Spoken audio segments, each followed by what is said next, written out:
Hello everyone, welcome to the commerce eight platform. This is Saumya है। चलिए आज का सेशन स्टार्ट करते हैं। मोस्ट इंपॉर्टेंट सेशन आज मैं आपको कराने वाली हूँ। जो भी कैंडिडेट सबसे पहले एस्टेट पीजीटी कॉमर्स की प्रिपरेशन कर रहे हैं तो उनके लिए सेशन बहुत यूजफुल होने वाला है।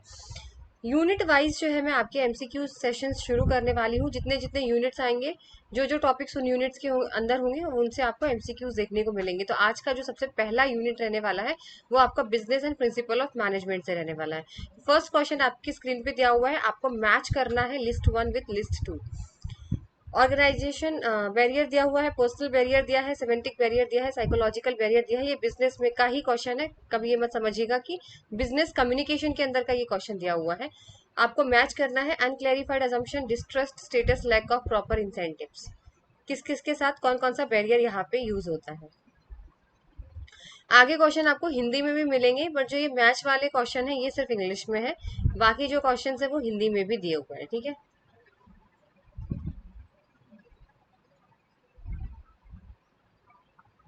तो सबसे पहले अगर मैं बात करूं अनक्लैरिफाइड एजम्पशन, तो अनक्लैरिफाइड एजम्पशन का मतलब होता है सेमेंटिक बैरियर। देखो, सेमेंटिक बैरियर का सिंपल सा मतलब होता है, अगर किसी लैंग्वेज में किसी वर्ड्स के अंदर अगर आपको समझ नहीं आ रहा हो तो उसको बोलते हैं सेमेंटिक बैरियर। जैसे कि टेक्निकल प्रॉब्लम, टेक्निकल जार्गन। अभी जैसे आप लोग व्हाट्सएप पे मैसेज करते हो, पता नहीं क्या क्या शॉर्ट शॉर्ट फॉर्म यूज करते हो आप लोग। आई डोंट नो को आईडी के लिख दिया। आपको जरूरी है सामने वाला आपकी बात समझे।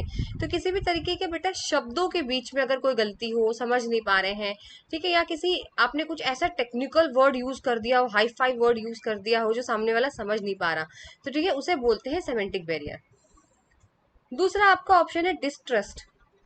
देखो, अगर डिस्ट्रस्ट की बात करी जाए तो ये आपका साइकोलॉजिकल प्रॉब्लम होता है। साइकोलॉजिकल बैरियर क्या होती है मैम? जब आप किसी पे भरोसा नहीं करते, इमोशन, ईगो, गुस्सा करना, किसी पे विश्वास करना, किसी पे विश्वास नहीं करना, ये होता है साइकोलॉजिकल बैरियर। जैसे अगर आप किसी कंपनी में काम करते हो और आपके दोस्त कलीग्स हैं, आपको पता है कि इस पे तो मैं बिल्कुल भरोसा नहीं कर सकता, इसके साथ तो काम करूंगा लेकिन मैं भरोसा नहीं कर सकता इस पे, तो वो चीज होती है साइकोलॉजिकल बैरियर। फिर बात करते हैं स्टेटस। तो स्टेटस जो होता है बेटा ऑर्गेनाइजेशनल बैरियर के अंदर आता है। स्टेटस का मतलब होता है जो चेन फॉलो करते हैं ऑर्गेनाइजेशन के अंदर, कि सबसे पहले मैनेजर है, फिर मैनेजर के नीचे सबऑर्डिनेट है, उनके नीचे फोरमैन्स रहते हैं। यानी एक चेन फॉलो करना पड़ता है। इस वजह से भी ये कहीं ना कहीं जो है वो बैरियर आ सकता है कि स्टेटस की वजह से, अथॉरिटी की वजह से किसी को पसंद ना हो कि भाई ऊपर वाला जो बॉस मेरे ऊपर बैठा हुआ है वो कुछ ज्यादा ही अपनी चला रहा है, या कुछ भी हो सकता है। ऑर्गेनाइजेशन बैरियर यानी हायरार्की में प्रॉब्लम आ जाए। फिर ये लैक ऑफ प्रॉपर इंसेंटिव्स, ये होता है पर्सनल बैरियर। देखो, अगर आपको बेटा अच्छी तरीके से सैलरी वगैरह नहीं मिलेगी तो ये आपका पर्सनल बैरियर, आप अंदर से दुखी हो जाओगे, अंदर से आप मोटिवेट नहीं होगे, आपका काम करने में मन नहीं लगेगा। क्यों? क्योंकि मैम पर्सनल बैरियर वही चीज होती है जहां पर आप मोटिवेट नहीं हो पा रहे हो। या तो अभी सबसे बड़ा रीजन इसका यही है कि देखो आपको सैलरी अच्छी नहीं दी जा रही है, तो फिर आप कैसे मोटिवेट होगे? ये आपका पर्सनल बैरियर है। ठीक है, तो ऑप्शन यहाँ पर ए का थर्ड है और बी का फोर्थ है, ठीक है, सी का फर्स्ट है और डी का सेकेंड है। तो कौन सा ऑप्शन है? ऑप्शन नंबर टू यहाँ पे सही हो जाएगा आपका। ठीक है, ऑप्शन नंबर टू।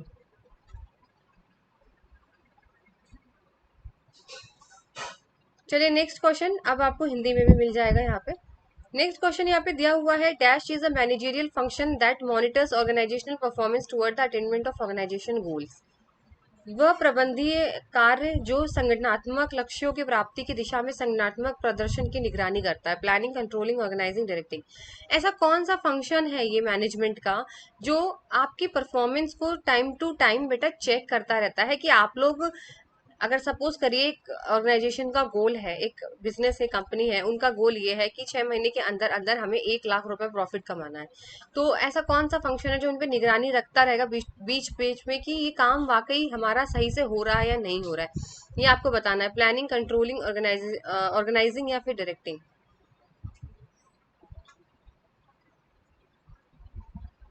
तो देखिए, इसका जो राइट आंसर है वो कंट्रोलिंग है। कंट्रोलिंग सबसे लास्ट फंक्शन होता है जो ये चेक करता है कि आप काम कैसा कर रहे हो। चेक करेंगे, उसके बाद कंपेयर करा जाएगा कि आपका काम जो है वो स्टैंडर्ड के अकॉर्डिंग है या नहीं। जो हमने बेंचमार्क डिसाइड कर रखा है, जो हमने स्टैंडर्ड बना रखा है कि हर काम को इतना ही अच्छा करना है, वो हो रहा है या नहीं हो रहा है। नहीं हो रहा है तो फिर सोल्यूशन फाइंड करा जाएगा। ठीक है, प्लानिंग तो ये होती है कि आपको प्लान करना है कि आपको करना क्या है। ऑर्गेनाइजिंग में सारी चीजों को सही जगह रखना है, कौन कौन सा काम करेगा, किसको क्या काम देना है। डायरेक्टिंग में आपको उसको लीड करना होता है। ठीक है, चलिए नेक्स्ट है आपका, dash is the scientific technique through which FW Taylor devise the concept of assembly line, motion study, time study, method study, standardisation and simplification. कौन सा FW ने जो है वो तकनीक बताई थी जो असेंबली लाइन की अवधारणा तैयार की है? Motion study, time study, method study, standardisation and simplification. सारी चीजें एक्सप्लेन करूंगी, ऐसा नहीं सिर्फ एक ऑप्शन बता के आपको छोड़ दूंगी यहाँ पे। इसका राइट आंसर है बेटा मेथड स्टडी। देखो इसके अंदर ये बताया जाता है असेंबली लाइन, जैसे असेंबली में खड़े होते हो ना, कि जो सबसे छोटा हाइट का है, फिर उससे बड़ा उसके हाइट का, उससे उससे प्रेयर्स में आप लोग खड़े होते हो ना, प्रेयर होती है स्कूल टाइम में जब। तो देखो यही बताता है FW टेलर की मेथड स्टडी मतलब आपको वो काम किस किस स्टेप में करना है, कैसे कैसे स्टेप में करना है। मैम कैसे, सपोज करिए मेरी कंपनी में 400 वर्कर्स काम करते हैं, तो मैं उनको ये बोलूंगी कि ए, जैसे ABCD है, तो मैं ए को बोलूंगी कि आपका सिर्फ काम है मशीन चलाना। फिर नेक्स्ट स्टेप में बी को दूंगी कि आपका काम है पैकेजिंग करना। सी को मैं कहूंगी आपका काम है पैकेट करना, मतलब पैकेज करके उसको कार्टून के अंदर डालना, और आपका काम है सील्स करना। यानी हर एक स्टेप्स में काम को डिवाइड करना, उसे बोलते हैं मेथड स्टडी। ठीक है। अगर मैं मोशन स्टडी की बात करूँ, तो मोशन स्टडी ये होती है कि अगर कोई वर्कर कंपनी में काम कर रहा है तो वो कितना मूवमेंट कर रहा है, काम कितना कर रहा है और घूम फिर कितना रहा है, ये चीज देखते हैं मोशन स्टडी में। पता चला कभी पानी पीने जा रहा है, कभी वॉशरूम जा रहा है, काम तो कर ही नहीं रहा है, उसे बोलते हैं मोशन, उसके मूवमेंट पे ध्यान देना। और टाइम स्टडी होती है कि आपने आपका काम कितने टाइम पे बेटा कंप्लीट करना है। स्टैंडर्डाइजेशन एंड सिंप्लीफिकेशन का भी यही मतलब होता है। देखो सिंप्लीफिकेशन का मतलब ये होता है कि अननेसेसरी चीजों को हटा दो। अगर कोई काम आप कर रहे हो, ठीक है, सपोज करिए कोई काम आप कर रहे हो, तो उसमें जो चीज जरूरत नहीं है उस चीज को मत ऐड करो। ठीक है। वो वहां पे वो जो प्रोसेस है, वो जो स्टेप है, उसको हटा दो ताकि काम आसानी से हो सके। और स्टैंडर्डाइजेशन का मतलब ये होता है कि आपको सेम मेथड यूज करके वही प्रोडक्ट बनाना है जो आपने स्टैंडर्ड सेट किया। आपको पता है ए क्वालिटी का बनाना है, तो ए क्वालिटी का ही बनेगा सामान। ठीक है।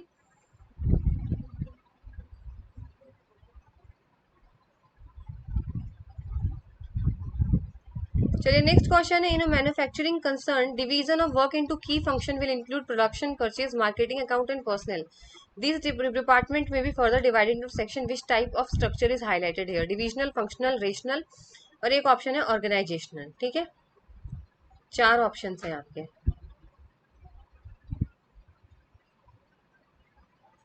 इसमें ये बोला जा रहा है कि ऐसा कौन सा बेटा इसमें के अंदर फंक्शन है, कौन सा स्ट्रक्चर है, ठीक है, जिसके अंदर आप जो है ना काम को डिवाइड कर रहे हो, काम को डिवाइड कर रहे हो आप according to production, purchase, marketing, account and personal.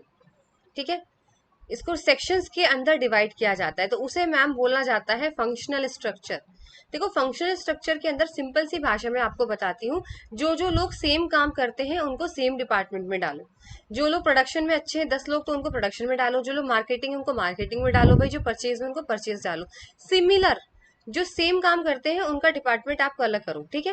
जैसे एक प्रोडक्ट बन रहा है, सपोज करिए एक सोप बन रहा है, सपोज डिटॉल का सोप बन रहा है, तो भाई 10 लोग प्रोडक्शन वाले सेम सेम आ जाओ, 10 लोग मार्केटिंग वाले आ जाओ, और 10 लोग पर्सनल वाले आ जाओ। सेम आना चाहिए सबको। ठीक है। लेकिन अगर मैं डिवीजन की बात करूँ ना बेटा, तो डिवीजन का डिपार्टमेंट अलग होता है। अभी डिटॉल का सबका डिपार्टमेंट एक ही है, प्रोडक्शन का एक डिपार्टमेंट है, मार्केटिंग का एक डिपार्टमेंट है, पर्सनल का एक डिपार्टमेंट है। लेकिन डिविजनल में क्या होता है, डिविजनल के अंदर बेटा आपके अलग डिपार्टमेंट हो सकते हैं। जैसे कि अगर मैं बात करूं, मेरी कोई कंपनी है, एक कार बनाती है और एक ट्रक बनाती है, सपोज करिए एक कार बना रही है और एक ट्रक बना रही है। ठीक है, डिविजन स्ट्रक्चर ढंग से समझ लो। ठीक है, तो आप क्या करेंगे बेटा, कार का अलग डिपार्टमेंट मार्केटिंग का होगा और ट्रक का अलग मार्केटिंग डिपार्टमेंट होगा। लेकिन फंक्शनल में ऐसा नहीं होता। ठीक है। डिविजनल में क्या होता है मैम, हर प्रोडक्ट का अलग अलग, मतलब हर जो डिवीजन है उसको, उसका स्ट्रक्चर अलग अलग फंक्शंस में डिवाइड किया जाता है। ठीक है। बाकी रेशनल जैसा कुछ नहीं होता, रेशनल स्ट्रक्चर। और ऑर्गेनाइजेशनल में आगे बताऊंगी, क्वेश्चन है। ठीक है। चलिए नेक्स्ट क्वेश्चन है, it is defined as a framework within the managerial and operation task are performed, span of management, organisational structure, informal और डेलीगेशन। तो देखो यहाँ पर ये बोला गया है कि ऐसा कौन सा स्ट्रक्चर है जहां पर मैनेजेरियल और ऑपरेशनल दोनों टास्क परफॉर्म किए जाते हैं। ऑपरेशनल काम भी होता है, परिचालन परिचालन वाला कार्य भी किया जाता है, और मैनेजमेंट से रिलेटेड भी काम किया जाता है। तो ये ऑर्गेनाइजेशनल स्ट्रक्चर होता है। ठीक है, जो मैं अभी आपको बताने वाली थी। स्पैन ऑफ मैनेजमेंट का मतलब ये होता है बेटा, एक सुपीरियर के अंदर, एक बॉस के अंदर कितने लोग काम कर रहे हैं अंडर, ठीक है। इनफॉर्मल ऑर्गेनाइजेशन वो ऑर्गेनाइजेशन होता है जहाँ पे गॉसिपिंग ज्यादा होती है, रूल्स फॉलो नहीं कर रहे होते कि भाई हमें ऊपर से जाके, हमें ऊपर वाला सिर्फ नीचे से बात कर सकता है, नीचे वाला ऊपर वाले को रिपोर्ट देगा, नहीं, यहाँ पे तो जब मन चाहे जो जिससे बात कर रहा है।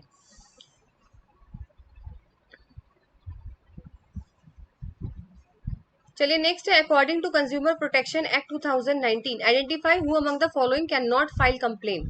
कौन है ऐसा according to consumer protection act जो कंप्लेन को फाइल नहीं कर सकता, बेटा बताइए।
चलिए इसका आंसर बताइए कौन सा है, थोड़ा सा टफ क्वेश्चन होगा ये आपके लिए, मे भी हो सकता है।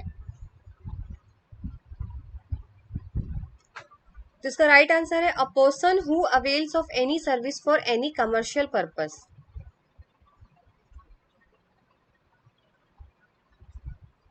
एक बार मुझे भी चेक कर लेना, वैसे ये राइट आंसर यही है इसका, ठीक है, ऑप्शन नंबर डी।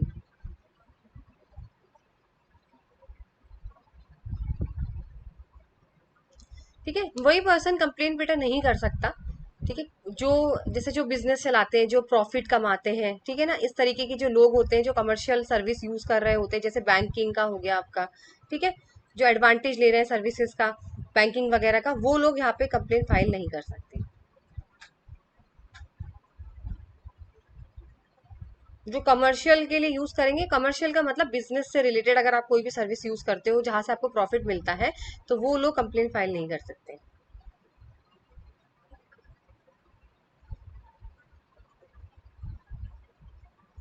चलिए नेक्स्ट क्वेश्चन है, from the below description arrange the organising process in a sequential order.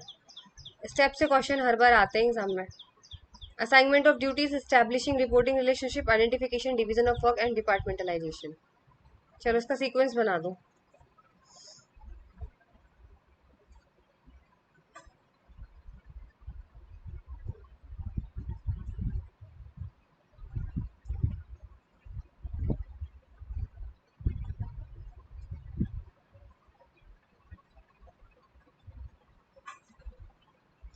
सबसे पहले क्या करेंगे आप यहाँ पे, सबसे पहला बेटा identification and division of work.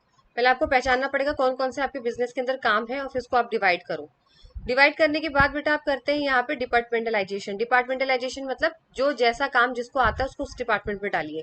अगर मैं अकाउंट्स में अच्छी हूँ तो मुझे अकाउंट्स दीजिए, अगर कोई मार्केटिंग में तो उसको मार्केटिंग में डालिए, ठीक है। उसके बाद आप सबकी ड्यूटीज असाइन कीजिए कि भाई मार्केटिंग में आपको करना क्या है, सेल्स बढ़ानी है, ठीक है। उसके बाद आपको रिपोर्ट करनी होती है, तो 3 4 1 2 आपका राइट आंसर हो जाएगा। चलिए ये काफी अच्छा है आपका, मैच द कॉलम वाला क्वेश्चन है, मैच करिए। It seeks to protect and promote the interest of consumer, it aims to check adulteration of food article, it provide protection against under weight and under measure of product, it provides protection against fraudulent marks on products. ये कुछ act है और ये इनके features है, आपको match करना है।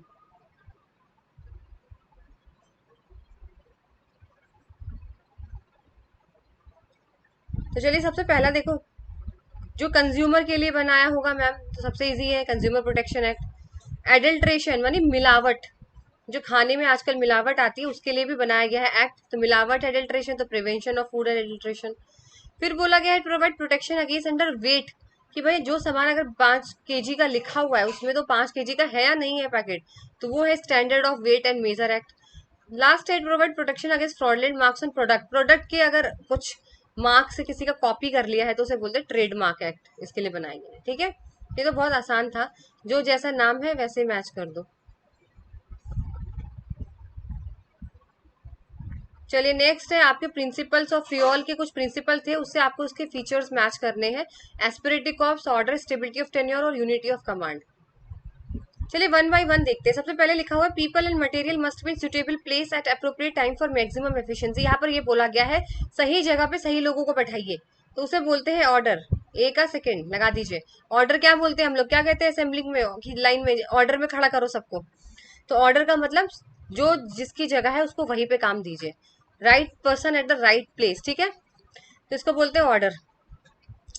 फिर क्या बोला गया, this principle resembles with military organisation. अच्छा, मिलिट्री में क्या यूज होता है, अगर कोई किसी फैमिली आर्मी में हो तो वो अच्छी तरीके से बता सकती है, मिलिट्री में होगी तो देखो मिलिट्री होता है यूनिटी ऑफ कमांड। आपको पता ना, एक ही कमांडर होता है आपका मिलिट्री के अंदर, एक ही कमांडर होता है, एक ही बॉस होता है, उसी से ही आपको ऑर्डर लेना है और उसी को ही आपको रिपोर्ट करना है। फिर क्या है, it will minimise the need for using penalties, यानी यहाँ पर ये बोला गया है कि ऐसा कौन सा फ्यूल का प्रिंसिपल है जिससे जो है ना कम से कम पेनल्टी कम होगी, यानी घाटा कम होगा, नुकसान कम होगा, उसे बोलते हैं एस्पिरिट डी कॉप्स। बेटा एस्पिरिट डी कॉप्स का मतलब होता है टीम वर्क। आई को रिप्लेस करो वी, तुम नहीं हम। ठीक है, तो एस्पिरिट डी कॉप्स बोलता है कि अगर सब मिलके काम करेंगे बेटा तो कम से कम एरर होगा, कम से कम गलतियां होंगी, जिससे पेनल्टी कम होगी। लास्ट है employ should be given reasonable time to show result.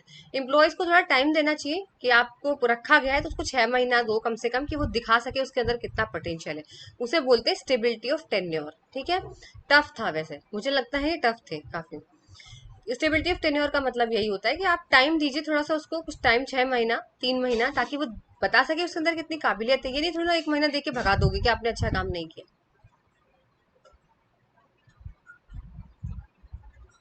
देख लो ऐसे क्वेश्चन एग्जाम में आ जाते, फिर आप लोग कहते हो हमें तो आ ही नहीं रहा, क्योंकि देखो काफी टफ क्वेश्चन था मेरे अकॉर्डिंग, मुझे टफ लगा क्योंकि उसमें जो फीचर्स दिए होते हैं ना, जैसे मिलिट्री वाला, वो समझना मुश्किल है कि मिलिट्री किसमें क्या कहना चाह रहे हैं। चलिए नेक्स्ट क्वेश्चन है identify the type of organisation structure which facilitates occupational specialisation. आपको एक कीवर्ड देती हूँ, स्पेशलाइजेशन। स्पेशलाइजेशन का मतलब होता है जो जिसको काम आता है, जिसका काम उसी को साधे। आपने सुना होगा, ये एक फ्रेज है। ठीक है, कि जिसको काम उसी को साधे, मतलब जिसको जो काम आता है आप उसी को दीजिए, स्पेशलाइजेशन। तो ये किस में होता है, फंक्शनल, हॉरिजॉन्टल, नेटवर्क या डिवीजन। बहुत इजी है भाई, फंक्शनल अभी बताया मैंने, बोला नहीं था आपको मैंने फंक्शनल स्ट्रक्चर में कि जो मार्केटिंग में है सिमिलर जिसको आता है उसको मार्केटिंग में डालो। यानी अगर मुझे अकाउंट्स आता है तो मुझे अकाउंट्स डिपार्टमेंट दीजिए, अगर आपने मुझे मार्केटिंग दे दिया ना तो फिर मैं गड़बड़ कर दूंगी। ठीक है, बाकी हॉरिजेंटल स्ट्रक्चर तो होता है जब सेम डिपार्टमेंट में एक ही लाइन में सब काम कर रहे होते हैं। और नेटवर्क क्या होता है, नेटवर्क स्ट्रक्चर वो स्ट्रक्चर होता है जहां कंपनी अपना सारा काम खुद ना करके किसी बाहर कंपनी को देती है कि आप मेरा करके दे दो ये काम। ठीक है, डिविजनल तो मैंने आपको बता ही दिया। चलिए नेक्स्ट है recruitment is dash process, process positive, negative, qualitative, quantitative. दिखने में आसान है पर डिफिकल्ट है। रिक्रूटमेंट, रिक्रूटमेंट का मतलब जब हम लोगों को इनवाइट करते हैं कि आइए हमारे कंपनी में अप्लाई करिए, तो ये बेटा ये पॉजिटिव प्रोसेस होता है। पॉजिटिव इसलिए होता है, यहाँ पे देखो भीड़ों की संख्या में लोग आ जाते हैं अप्लाई करने के लिए, इसलिए इसको पॉजिटिव बोला जाता है। क्योंकि हम ऐड डाल देते हैं, लाखों लोग आते हैं, है ना, तो वो पॉजिटिव है। अगर वही सिलेक्शन की बात करती हूँ मैं, रिक्रूटमेंट के बाद सिलेक्शन, वो होता है आपका नेगेटिव प्रोसेस। क्योंकि देखो सिलेक्शन में हम लोग क्या करते हैं, फिर 90% लोगों को फिर हटाना पड़ता है, क्योंकि सिर्फ 10% ही सिलेक्ट होते हैं। तो जो 90% को बेचारों को हमने निकाल दिया, सपोज करिए सिलेक्ट नहीं हुआ, तो वो एक नेगेटिव चीज है। ठीक है,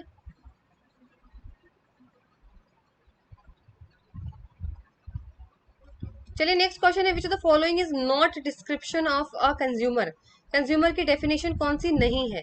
पहला है person who buys good for consideration which has been paid और promised, a person who's obtain goods for resale purpose, and person who avails service for consideration which has been partially paid, and person who hires and service consideration which has been partially promised।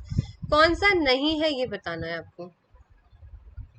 तो अगर मैं simple सी भाषा में बोलूं आपको, अगर वही आ जाता तो आपको पढ़ने की जरूरत नहीं होती बेटा, पर कोई खैर कोई बात नहीं।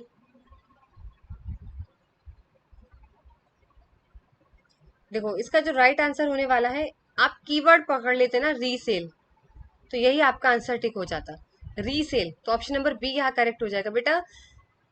आप अगर कोई सामान खरीद रहे हो और उसको आपने किसी और को बेच दिया तो आप कंज्यूमर नहीं कहलाओगे।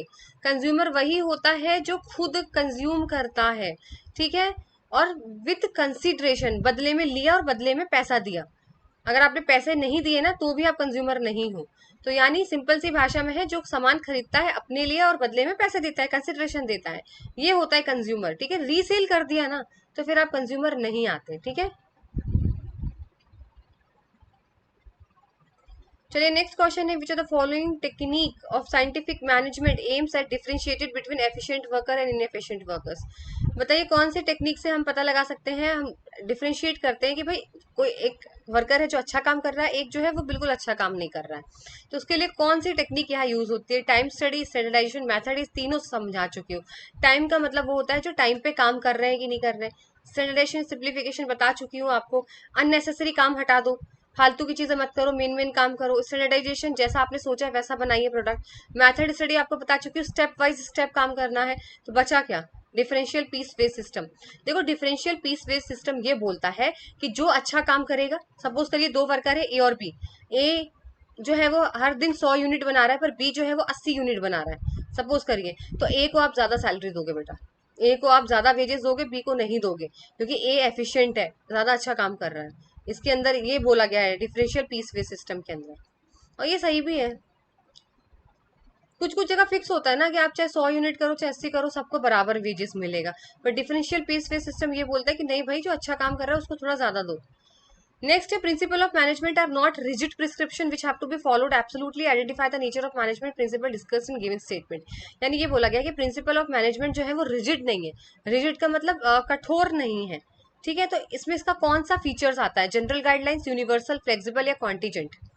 अगर मैं बात करूं जनरल गाइडलाइंस की, तो जनरल गाइडलाइंस तो इसका मतलब ये होता है कि नॉर्मल सबको फॉलो करना पड़ता है। यूनिवर्सल, हर ये जो प्रिंसिपल होते हैं ना सारे, चाहे कोई भी बिजनेस हो हर जगह अप्लाई होगा, यूनिवर्सल का मतलब।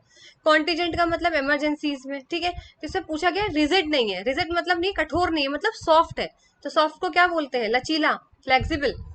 फ्लेक्सिबल का मतलब ये होता है कि प्रिंसिपल मैनेजमेंट है बेटा वो फ्लेक्सिबल होते हैं, सिचुएशन के हिसाब से हम उन्हें चेंज कर सकते हैं। फ्लेक्सिबल का मतलब सिचुएशन के हिसाब से चेंज करना। सपोज करिए आज हमने ये प्लान बनाया, अभी हमने कल देखा कि अरे नहीं नहीं कस्टमर्स तो ये डिमांड करे, तो हमने तुरंत चेंज कर दिया। तो इसलिए बोलते हैं प्रिंसिपल ऑफ मैनेजमेंट क्या होते हैं? फ्लेक्सिबल होना चाहिए। रिजिड होंगे तो हम उसे चेंज ही नहीं कर पाएंगे, तो घाटा हो जाएगा। चलिए नेक्स्ट क्वेश्चन है आपका, identify the correct sequence of steps involve in the motivation process. Motivation process का स्टेप्स बताने हैं आपको। चलो इसका मैं एक ऑप्शन और यहाँ पे कम कर देती हूँ, आपके पास तीन ऑप्शन है, सब सपोज करिए, तो आपके लिए थोड़ा सा इजी हो जाएगा क्योंकि लेंदी है ना। तो चलो सी ए बी सी तीन ऑप्शन है, तीन में से एक आंसर है, बता दो। Unsatisfied need, tension, drive, search behaviour, satisfy, reduction, drive, search behaviour. देखो सबसे पहली क्या चीज होती है, आप खुद सोचो। मैम सबसे पहले अनसेटिस्फाइड नीड होती है, ऐसी इच्छा जो अभी पूरी नहीं हुई है। अब वो जो पूरी नहीं हुई तो अब टेंशन हो रही है उसकी वजह से, ठीक है ना। ये तो सबके साथ होता है ना, अगर आपकी कोई भी इच्छा पूरी नहीं होती, कोई भी विश लगा लीजिए और वो पूरी नहीं हो रही है, तो आपको टेंशन तो होगा ही होगा, 110%, ठीक है। अब टेंशन हो रहा है, टेंशन हो रहा है, उसके बाद ड्राइव्स। ड्राइव्स का मतलब ये होता है कि अब आप सोचोगे नहीं यार मुझे किसी भी तरीके से तो अपनी इच्छा पूरी करनी है। थोड़ा सा आप अपनी क्या करोगे, प्रबल इच्छा को बढ़ाओगे थोड़ी सी, कि नहीं अब मुझे मुझे तो कुछ भी करके मुझे अपनी विश पूरी करनी है ना, ये सभी करते हैं। उसके बाद सर्च बिहेवियर, फिर आप सॉल्यूशन ढूंढना शुरू कर दोगे कि कैसे करूं, कैसे करोड़पति बनूं। ऐसे तो नहीं सोचते कैसे करूं, किस कौन सा बैंक में जाके टाका डालूं, है ना। तो सर्च बिहेवियर, फिर आप सोचना शुरू कर देते हो कि इसका सोल्यूशन क्या है, फिर आपको सोल्यूशन मिल जाता है, आपकी टेंशन खत्म हो जाती है, उससे फिर आप सेटिस्फाई हो जाते हो और आपकी टेंशन कम हो जाती है, ठीक है। तो यही ऑप्शन नंबर ए। Unsatisfied need, tension, unsatisfied need होती है इच्छा पूरी नहीं, उससे टेंशन हो गई। टेंशन हुई, फिर आपने अपनी प्रबल इच्छा स्ट्रॉन्ग करी कि नहीं मुझे कुछ करना है, ड्राइव, फिर आपने सर्च करना शुरू किया, आपने अपना सोल्यूशन ढूंढना शुरू किया, अब आपको सोल्यूशन मिल गया, आप सेटिस्फाई हो चुके और आपका टेंशन अब एकदम खत्म हो चुका है।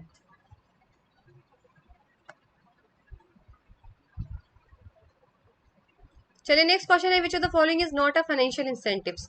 देखो फाइनेंशियल इंसेंटिव्स होता है, नॉन फाइनेंशियल होता है, भी बता देती हूँ टॉपिक। फाइनेंशियल जो आपको कैश में, पैसों में मिले, ठीक है, जहाँ पैसा इन्वॉल्व होता है वो फाइनेंशियल होता है, और नॉन फाइनेंशियल बेटा वहां होते हैं जहाँ पैसा इन्वॉल्व नहीं होता, ठीक है। अगर मैं बात करूँ, उससे पूछा है नॉट, कौन सा नहीं है, तो फाइनेंस की बात करूँ बेटा, बोनस तो पैसा मिलेगा, प्रॉफिट शेयरिंग इसमें भी पैसा मिल रहा है, पेंशन और ग्रेचुटी पैसा मिलेगा, लेकिन रिकॉग्निशन पहचान में कोई पैसा नहीं मिलता, उसे बोलते हैं non financial incentives, option number C. ठीक है, जहाँ पैसा नहीं मिलता, अगर आज बताइए आपके आपके बॉस ने आपकी तारीफ कर दी तो आपको कोई पैसा मिलेगा क्या, या आपको एक मेडल पकड़ा दिया, या आपने तो बड़ा अच्छा इस बार सेल करी है, या जो भी है आपकी पहचान रिकॉग्निशन अचीवमेंट हुई है, तो उससे क्या होगा, पैसा नहीं मिल रहा, तो उसे बोलते हैं नॉन फाइनेंशियल इंसेंटिव्स। मैंने दोनों ही आपको बता दिए, क्वेश्चन इसमें से आता है तो आप कर लोगे आराम से। चलिए नेक्स्ट क्वेश्चन है, जो the following is not an assumption of Maslow theory. Maslow theory का कौन सा अजम्पशन नहीं है?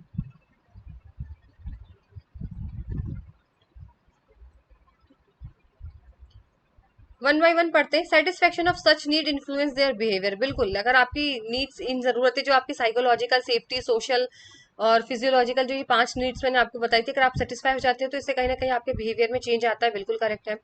People behaviour is not based on their needs, ये तो गलत हो गया ना, पीपल का बिहेवियर उनके नीड्स पे ही डिपेंड होता है, यहाँ नॉट लगा दिया है और नॉट ही हमसे पूछे तो ऑप्शन नंबर बी। देखो भाई, लोगों का बिहेवियर उनकी इच्छाओं पे ही डिपेंड करता है, ये तो आपको पता है। अगर आपकी छोटी से छोटी इच्छा पूरी जाए फिर आप बड़ा मांगोगे, वो पूरी जाए तो आप आगे मांगोगे, तो वो चीज है, तो ये तो गलत स्टेटमेंट है। तो ऑप्शन नंबर बी हमसे ये पूछा गया था, तो यहीं पे ठीक है। चलो मैं और एक्सप्लेन कर देती हूँ, अगर किसी को और ना समझ आया हो तो।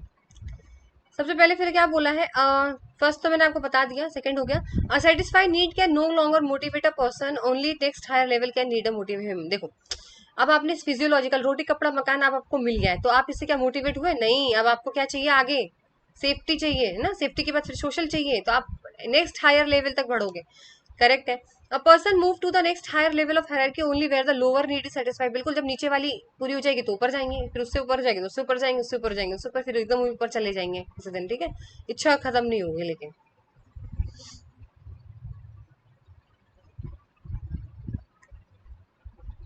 Grep vine is formal communication, informal, barrier और हॉरिजेंटल। ग्रेप वाइन बताओ, ग्रेप वाइन कौन सा कम्युनिकेशन का फॉर्म है? फॉर्मल, बैरियर और कम्युनिकेशन। ग्रेप वाइन का मतलब पता है, अंगूर नहीं होता ये ग्रेप वाइन। देखो, ग्रेप वाइन ऐसा कम्युनिकेशन होता है जहाँ पे चलती हैं चुगलियां, गॉसिपिंग, एक दूसरे की कर रहे हैं चुगली, गॉसिपिंग कर रहे हैं, कोई रूल्स रेगुलेशन फॉलो नहीं करा जा रहा है, और ये ऐसी चीज होती है यहाँ से बात बड़ी जल्दी फैलती है, र्यूमर बहुत जल्दी फैला जाता है, तो उसे बोलते हैं इनफॉर्मल कम्युनिकेशन। ठीक है, ऑप्शन नंबर डी, जो मैंने आपको बताया ना, इनफॉर्मल में कोई रूल्स रेगुलेशन फॉलो नहीं कर रहा, कोई किसी से भी गॉसिपिंग कर रहा है बैठ के।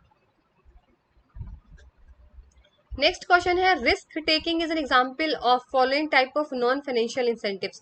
देखो, नॉन फाइनेंशियल होता है ना, रिस्क टेक, रिस्क लिया है, इसमें पैसा तो है नहीं, तो ये नॉन कौन से टाइप का होता है? Employ empowerment, career advancement opportunity, organizational climate, या फिर एम्प्लॉय रिकॉग्निशन प्रोग्राम। देखो, career advancement opportunity, organizational climate, organization climate तो कैसे हो जाएगा? ऑर्गेनाइजेशन क्लाइमेट तो अपने ऑर्गेनाइजेशन के अंदर की बात हो रही है, उससे रिस्क का तो कोई लेना देना है नहीं।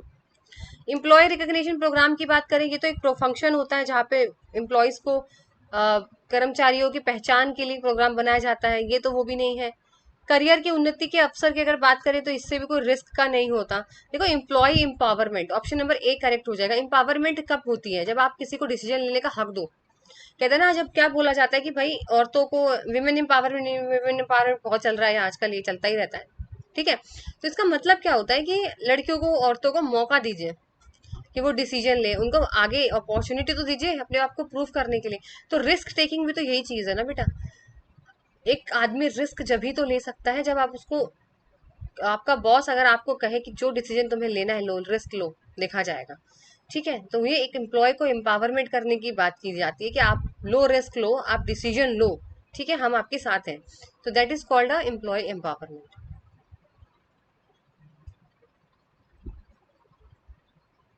चलिए नेक्स्ट क्वेश्चन है, efficiency through work simplification and standardization is focused by Taylor, Fayol, Simon या बर्नर्ड। तो आपको अभी बताया था मैंने, मोशन स्टडी, मेथड स्टडी, ठीक है ना, आपके speed boss, gang boss, repair boss, याद रखना, अभी नाम ले रही हूँ, इंस्पेक्टर, या आप पढ़ेंगे इसमें है। ठीक है, सिंप्लीफिकेशन, स्टैंडर्डाइजेशन, ये सब कुछ टेलर ने दिया हुआ है। ठीक है, फ्यूल के तो बेटा सिर्फ 14 प्रिंसिपल है, वो आपको याद रखने, बाकी सब कुछ टेलर का ही दिया हुआ है। चलिए नेक्स्ट क्वेश्चन है, which among these is not a traditional method of controlling. Traditional method कौन सा नहीं है? Statistical report, break even, PERT and CPM, या फिर बजटरी कंट्रोल। आपको बताना है कौन सा ट्रेडिशनल नहीं है। चलिए बताइए।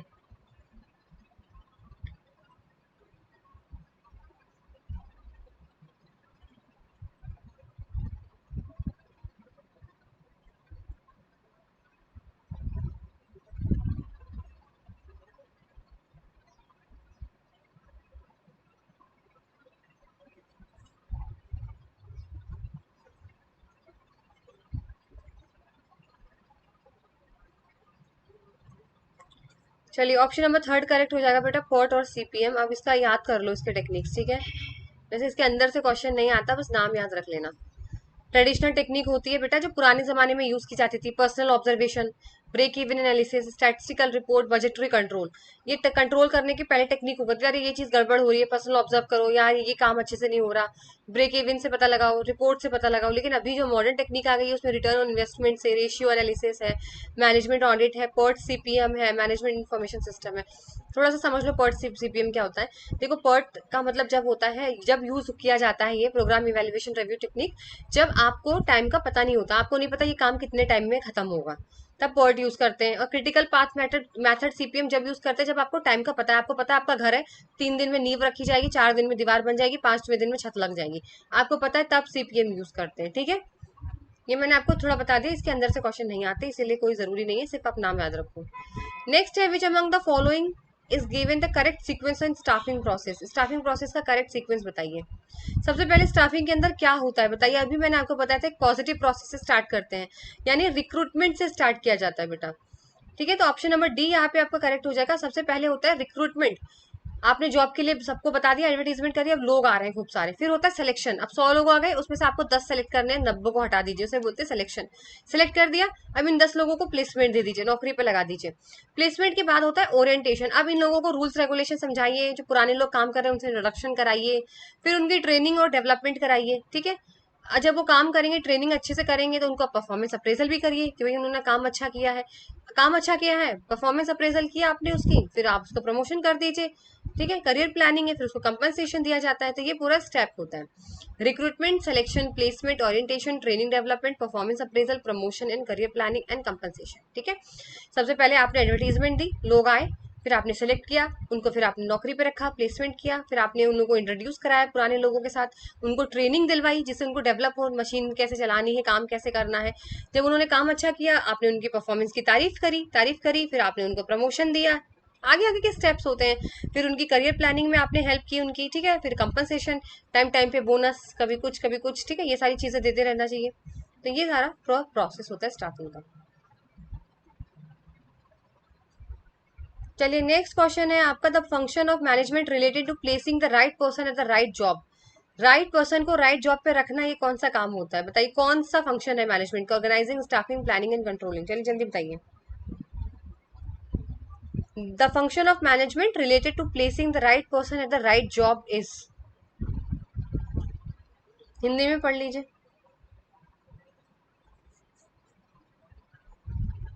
बहुत इजी है भाई, इसमें तो टाइम नहीं लगाना है। स्टाफिंग, स्टाफिंग में तो हम लोग लोगों को प्लेस करते हैं, सिलेक्शन करते हैं, उनका टेस्ट लेते हैं, पता नहीं फलाना ढिमकाना टेस्ट होता है, aptitude test, personality test, interview और भी कुछ लेके तब जाके हम लोग रखते हैं कि हाँ इस पोजीशन के लिए ये कैंडिडेट एकदम सही है।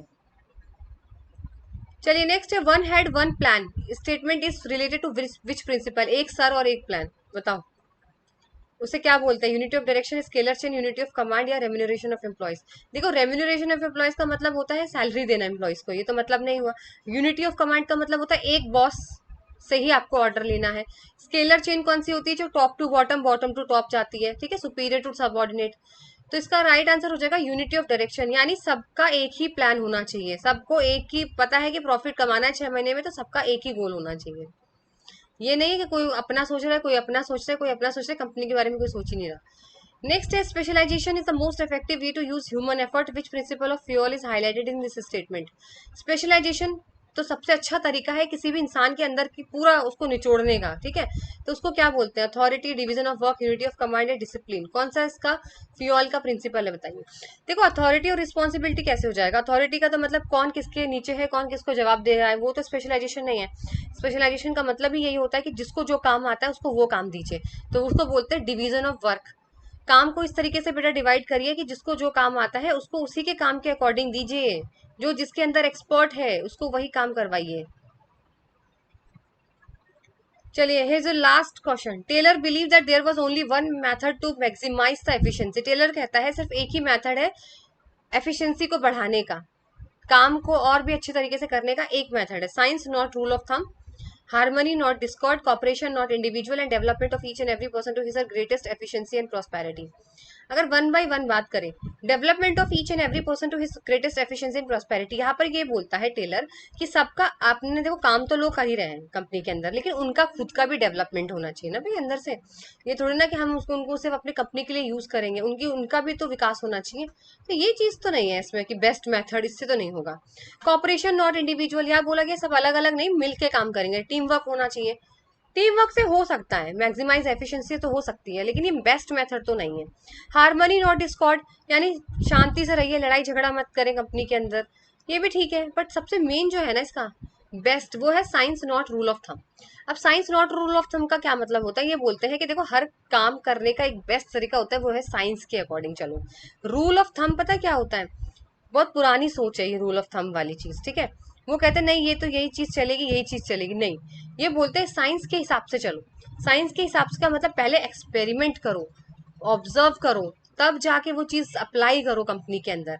तो यही सबसे बेस्ट तरीका होता है, ठीक है।